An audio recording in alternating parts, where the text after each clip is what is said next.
Di sini gue akan sharing ke teman-teman semua yang mungkin pelajar, masih 18 tahun, 20 tahun. Gue pengen sharing berdasarkan pengalaman gue. Gimana caranya kalian bisa lebih mudah untuk meraih yang namanya kesuksesan. Sejak kecil gue selalu punya mimpi akan kebebasan ya. Mimpi akan punya uang yang gue gak usah mikirin. Mimpi dimana gue bisa biayain orang tua gue. Mimpi dimana gue gak usah mikir makan apa atau belanja barang apapun.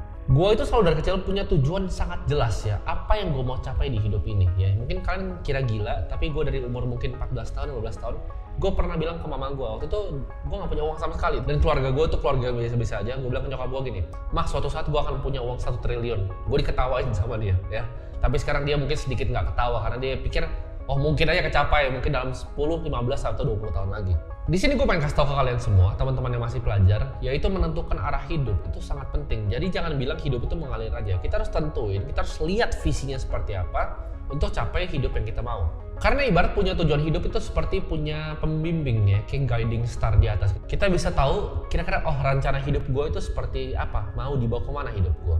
Ini gue kasih tau kalian ya, ini kenyataan pahitnya. Kalian nggak akan sampai jauh di hidup. Kalian coret aja nama kata-kata sukses ya. Kalau kalian cuma pengen ngerjain apa yang kalian mau ngerjain di hidup kalian. Gue itu sering sharing di video gue ya. Kalau kalian mau jadi sukses, kalian fokus di satu industri itu, kasih 10 tahun, 20 tahun dan kerjain aja industri itu. Tapi ya, ini yang gue paling greget. Pertanyaan yang gue justru dapat apa? Kok tapi gue nggak suka di industri ini, tapi gue nggak suka kerja di industri fashion, tapi gue nggak suka kerja di industri peternakan. Ini pertanyaan gue, hey sadar lu masih miskin, lu nggak punya pilihan ya. Jadi jangan kalian pikir, oh gue mau kerjain apa yang gue suka, industri apa yang gue suka. Semua teman gue ada yang jualan sambal, ada yang jualan baju. Mereka nggak suka jualan sambal setiap hari gitu. Tapi itu yang harus mereka lakukan dan itu tanggung jawab yang mereka lakukan. Jadi kalian yang belum ketemu industri, kalian pilih aja. Ya lu mau jualan BH kayak lu mau jualan celana dalam, pilih aja industri yang kalian mau tekunin. Jadi itu bukan asal suka atau enggak, tinggal terjun aja dan lakuin gitu. Lu kira gue suka gitu jualan pomade, lu kira gue suka jualan sedotan, lu kira gue suka untuk jalan jadi agen properti panas-panas cari listingan setiap pulang sekolah? Jawabannya enggak, gue gak suka. Tapi gue lakukan itu karena tanggung jawab, karena disiplin ya. Gue punya self control bahwa walaupun gue bangun dan gue gak mau kerjain hal ini, gue tetap kerjain hal ini. Gue nggak bangun dengan mikir, oke, hari ini Timothy akan lakuin hal yang gue seneng gitu. Itu adalah pemikiran orang miskin yang paling egois. Gue nggak setiap hari kok bangun pagi, semangat, ayo kita mau ngantor, ayo kita mau syutingin buat kalian di video-video YouTube ini. Enggak, cuman itu yang gue lakukan setiap harinya. Mau gue moodnya lagi jelek hari ini, mau gue moodnya lagi bagus hari ini, gue lakukan hal yang sama persis yang gue lakukan sejak 9 tahun lalu. Ini kalian boleh mau percaya nggak percaya, mau gue liburan, mau gue nggak liburan, mau jam 12 malam, jam 1 pagi. Semua orang yang kerja sama gue tahu, gue nggak pernah skip kerja. Mau gue lagi liburan di Eropa, mau gue lagi liburan di Cina, setiap hari gue ada konten yang gue post, mau di Instagram gue, di Twitter gue, di YouTube gue. Setiap hari ada hal yang gue keluarin, setiap hari ada value yang gue deliver. Gue belum pernah skip masuk kerja, mau Sabtu, Minggu, mau liburan. Dari awal pertama gue kerja umur 15 tahun sampai umur gue di 22 tahun ini, gue gak pernah skip kerja sehari pun. Yang kalian perlu adalah bukan motivasi. Jadi dengar pelajar-pelajar kalian ya, lu gak perlu motivasi, yang lu perlu adalah disiplin. Lu butuh sistem, lu butuh bangun tim yang bisa keep lu accountable atas apa yang lu kerjain. Kalau gue gak kerja, ya karyawan gue gak bisa makan nanti. Kalau gue gak bisa kerja, banyak hal yang accountable di diri gue. Kalau lu hidupnya nggak accountable, kerja lu cuma tidur ya kan, bangun, aduh males, aduh mau bangun pagi aja nggak bisa. Makanya ada pepatah zaman dulu kan, kalau kalian bangunnya nggak pagi-pagi ya, rezekinya dipatok ayam. Ya bener gitu. Orang sukses yang gue ketemu itu tidurnya nggak ada sampai 10 jam bos. Mereka tidur 8 jam aja udah syukur-syukur gitu. Paling biasa 6 sampai 7 jam tidurnya. Kenapa? Karena banyak hal yang dikerjakan. Karena waktu ini terbatas. Udah gitu waktu kalian udah terbatas masih dipakai untuk main game sama scroll TikTok. Ya jelas-jelas aja. Jadi mulai shifting mindsetnya dari tukang konsumsi, cuman konsumsi TikTok, jadi yang produksi, bikin konten, belajar bikin konten, deliver value ke masyarakat. Ini yang menurut gue para mental health aktivis itu ngerusakin dan ngeracunin masyarakat. Mereka suka bilang masyarakat untuk pikir pakai emosinya. Karena itu yang manusia rasakan memang. Gue bangun tidur, ya, gue nggak setiap hari gue mau kerja. Ya, kadang mood gue jelek banget, gue malas untuk syuting konten seperti ini. Mungkin hari ini aja gue nggak pengen sebenarnya syuting konten seperti ini, tapi kenapa gue harus ini? Karena ini tanggung jawab gue. Karena gue udah bilang di hidup gue, kayak misi gue adalah mengubah sistem edukasi di Indonesia. Caranya lewat apa? Ya paling gampang adalah untuk lewat media seperti ini yang gratis, yang bisa dikonsumsi masyarakat luas. Gue pengen sedikit aja at least, sebelum gue mati, gue pengen ubah beberapa dari kalian.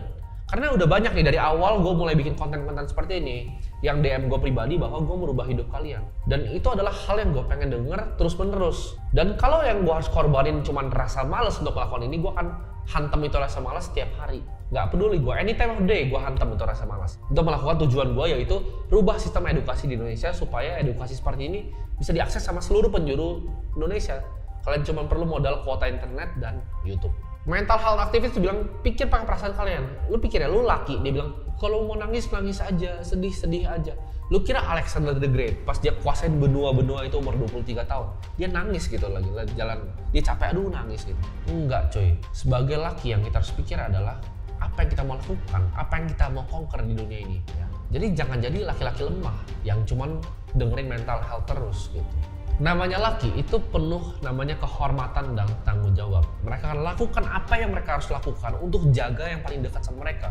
Mau baik itu keluarga mereka, istri mereka di masa depan, anak-anak mereka. Kalau lu miskin, kalau lu nggak punya hidup, lu adalah orang paling egois di dunia.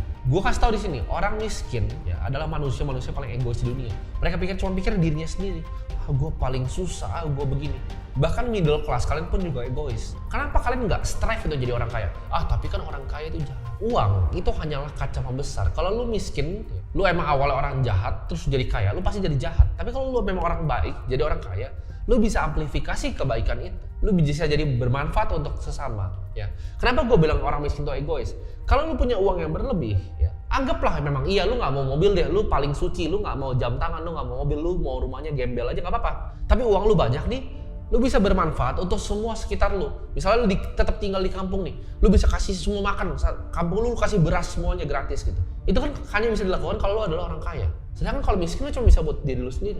Buat diri lu sendiri aja kurang, buat keluarga lu sendiri aja kurang. Gimana lu mau berbagi ke orang lain? Karena tujuan hidup ini adalah kita bermanfaat untuk masyarakat. Tujuan hidup ini adalah untuk berbagi. Jadi dengan punya uang sebanyak-banyaknya, kita bisa berbagi ke sebanyak-banyaknya orang. Kalau lu lihat diri lu sendiri di kaca dan lu cuma mikir, hari ini gua males ya, hari ini gua happy atau enggak ya. Ini gua kasih analogi ya, kalian kalau pernah lihat ya, kambing gunung itu sama elang. Elang itu makannya kambing gunung kadang. Bingung kan gimana caranya. Pas dia lagi naik tuh gunung tuh dijatoin ya. Di sliding tuh sama elang ya. Jatuh ke bawah, pas udah mati di bawah baru dimakan.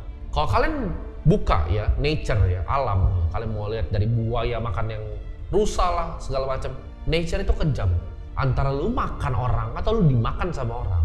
Nah kalau lu orang yang malas-malesan, yang cuma pikirin lu sukanya apa, kerja lu setiap hari lu cuma dimakan, itu kambing gunung tadi. Ntar gua elangnya nih, gua sliding lu sama ke bawah. Jadi dunia ini tuh tentang survival, banyak yang salah kaprah. Orang bilang, oke, kita santai-santai aja, kita slow living. Lu semua ketawain gue pas gue bilang inflasi 10-15%. Tapi lihat sekarang, beras itu naiknya berapa tahun ini? Ya, beras dari terakhir gue bagi tuh beberapa ton, itu gue beli 11.500. Sekarang terakhir gue mau beli udah 14.000. Dan lu masih ngomong inflasi 3%. Ini akan ada so pinter lagi orang yang komen di video gue. Oh inflasi itu kan karena ada basket. Itu yang mereka manipulasi lu, makanya lu percaya 3%. Kalau lu ngomong inflasi, bagi gue, definisi inflasi gue, itu bukanlah basket semua. Orang energi jadi keluarin kok dari basket inflasi. Inflasi bagi Timothy, itu adalah kita makannya apa hari ini, pendidikan anaknya berapa hari ini, ya. Dan barang-barang yang kita pakai, mobil, itu semua adalah harga dari inflasi. Jawabannya 10-15%. Dan lu yakin dengan hidup lu yang malas-malasan itu, nggak bisa investasi, nggak bisa nabung, beras naik terus, ntar lu nggak bisa makan. 10 tahun lagi lu nggak bisa makan. Krisis pangan sebentar lagi. Lu nggak lihat itu Mark Zuckerberg beli berapa hektar ya lahan. Bill Gates, Jack Ma. Dan lu masih itu malas-malasan. Ntar lu nggak bisa makan sama keluarga lu. Makanya lu orang miskin egois. Ujung-ujungnya keluarga lu mati nanti nggak bisa makan. Kita itu bukan hidup di dunia yang baik. Kalau lu adalah kambing gunung tadi, sliding elang, lu mati kan. Jangan jadi orang bodoh ya, yang nggak bisa berpikir pakai logika, tapi selalu manfaatin emosi. Laki itu harus punya namanya self control dan emotional control. Maksudnya apa? Kalian mungkin ada yang baru nih, pertama kali nonton video gua, lalu dia emosi. Wah ini orang penyampaiannya bangsat nih ya. Ini orang nih mulutnya nggak enak didengar. Tapi lu nggak pahami apa yang benar-benar gue omongin. Makanya dulu ya kan, orang banyak yang hujat. Oh bang lu begini-begini ngomongnya kasar. Jadi logikanya udah ketutup dulu. Mikirnya orang Indonesia gitu kan, mikirnya pakai emosi, makanya bodoh-bodoh gitu. Mikirnya oh emosi dulu ya kan. Oh ini orang karena ngeselin gini, gue nggak mau denger omongan. Tapi logikanya nggak dimainin.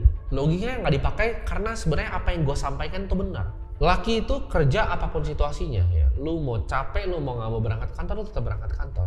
Lu capek, lu nggak mau bikin bisnis, lu tetap bikin bisnis. Lu capek, lu nggak mau manage tim, lu nggak mau meeting pagi, lu tetap meeting pagi. Itu baru namanya laki. Gue tetap datang kantor ya. Gue tetap berusaha sebaik mungkin, upgrade diri gue, belajar terus setiap hari. Walaupun gue punya duit untuk nggak usah kerja sampai gue mati. Kenapa? Tanggung jawab. Jadi ini saran dari gue buat mungkin pelajar, mungkin anak-anak muda. Kalian yang masih mau denger gue, kalian yang masih mau untuk mengubah hidup kalian.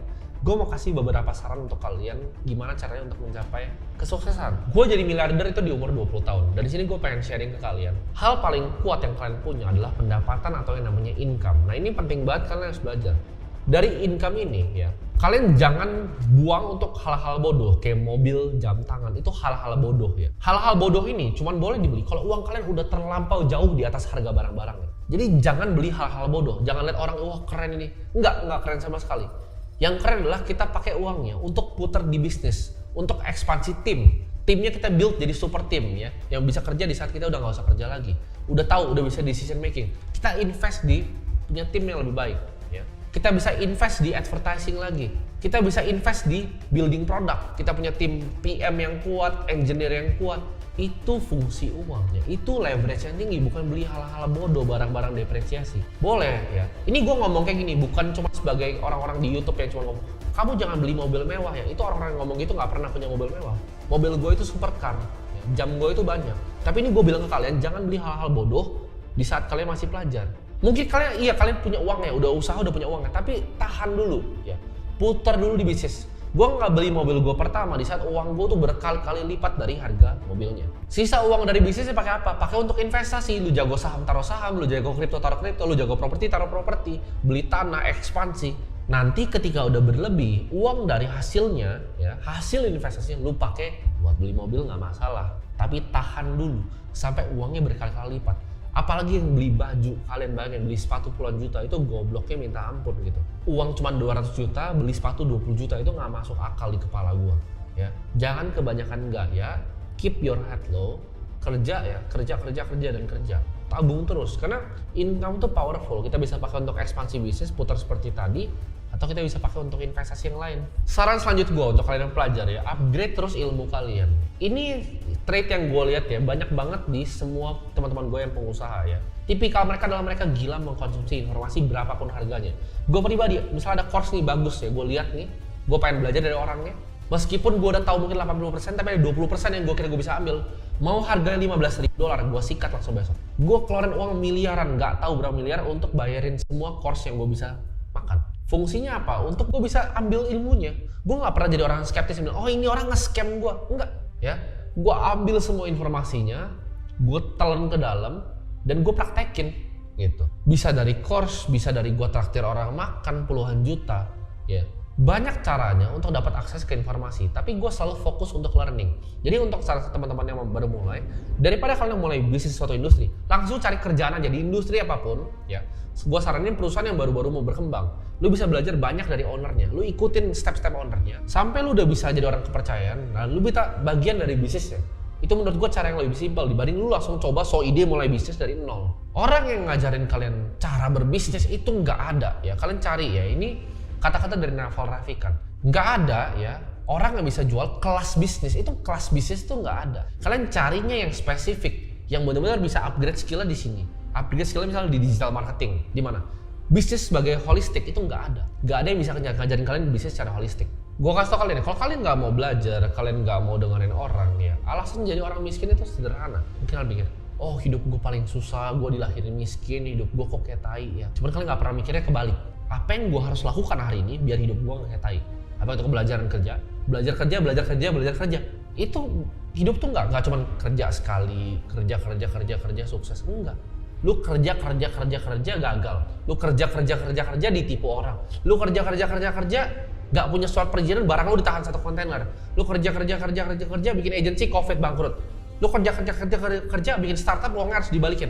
Itu yang gua alamin. Lu bahkan lu kerja baru boom. Terus nyampe boom sini lu bilang anak orang kaya dan oh lu hoki ya gitu kan. Mereka nggak pikirin nih proses kerja ditipu, kerja gagal. Mereka cuma lihat hasil akhirnya. Kalau lu dilahirin misalnya miskin sama orang tua lu miskin juga, itu bukan salah lu. Tapi kalau lu sampai mati miskin, itu 100% adalah salah lu.